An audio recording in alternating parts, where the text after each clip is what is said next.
Existe uma armadilha que nós vamos mostrar que afasta a ciência da gestão. A questão é como nós quebramos essa armadilha. Como é que nós aproximamos aqueles que fazem ciência daqueles que gerem e da própria sociedade que utiliza a água. Há uma pequena distância que nós precisamos vencer. Nós falaremos também sobre variabilidades, mudanças climáticas e a água. Nós vamos mostrar como que a ciência tem olhado essa questão.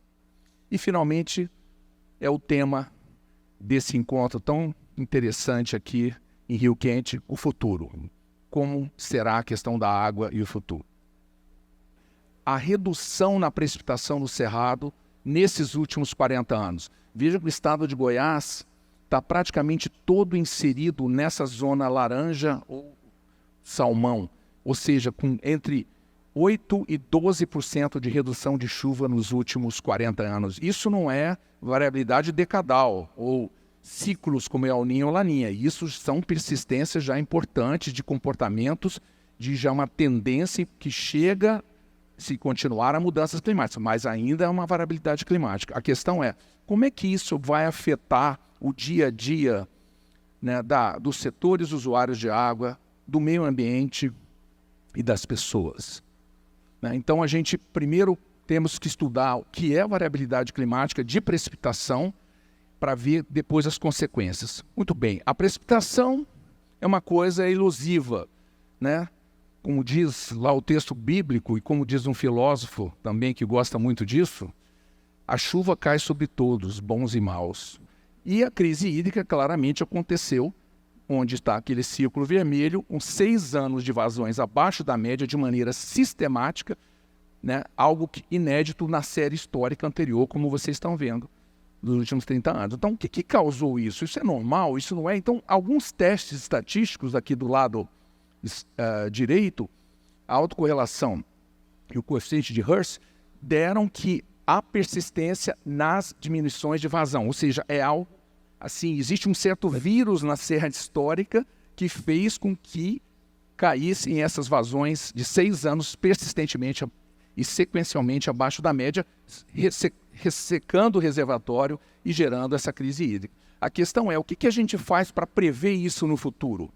Então, existe uma nova estatística, chamada estatística de Hertz, que nós propusemos nesse artigo, que pode prever exatamente a confiabilidade desse sistema de reservatório de abastecimento, como Goiânia, João Leite, como em Brasília, o Descoberto, como Serra Azul em Belo Horizonte.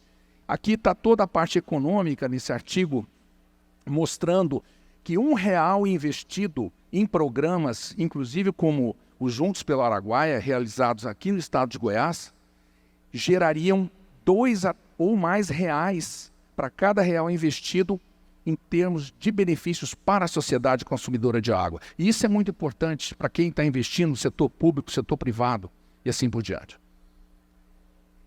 E, finalmente, concluindo que a nossa moderadora está já indicando, nós falamos que a segurança hídrica ela é afetada pela variabilidade climática, pelo crescimento e por desastres. Dissemos também que as mudanças climáticas aumentarão esse risco ainda mais no futuro, gerando um estresse social, econômico e inclusive político, como foi colocado aqui anteriormente. Mostramos que existe um gargalo atualmente entre a ciência e a gestão. E esse gargalo pode ser quebrado, rompendo aquele paradigma e fazendo ciência e gestão, e não mais ciência ou gestão.